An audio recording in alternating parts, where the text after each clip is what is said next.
নমস্কার দর্শক বন্ধুরা, কিশোর স্যার চ্যানেলে আপনাদেরকে স্বাগতম জানাই।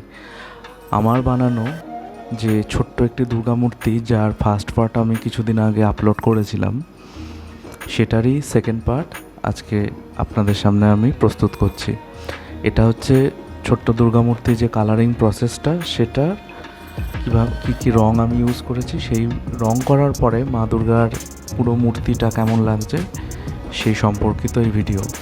আমি এখানে মেটালিক কালার ইউজ করেছি, প্রত্যেকটা পাল মেটালিক কালার, একটু শাইনি এফেক্ট আছে, এবং চালচিত্রটায় আমি সাদা রঙের মধ্যে পাল মেটালিক কালার ইউজ করেছি আর একটু ডিপ বেগুনি রঙ ইউজ করেছি। মায়ের গাত্রবর্ণ হলুদ এবং অসুর রয়েছে সবুজ, আর দেবীকে আমি এখানে গোলাপি রঙের একটা বেনারসি টাইপের যে শাড়িগুলো পাওয়া যায় বাজারে, সেইগুলো পরিয়েছি। মা লক্ষ্মীকেও সেম সেই কালারের শাড়ি পরিয়েছি।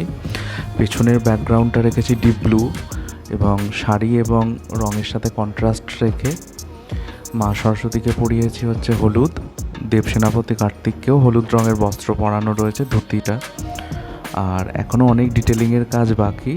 পুরো ফিনিশিং ভিডিওটা আমি পার্ট 3-তে আপনাদের সামনে প্রেজেন্ট করব।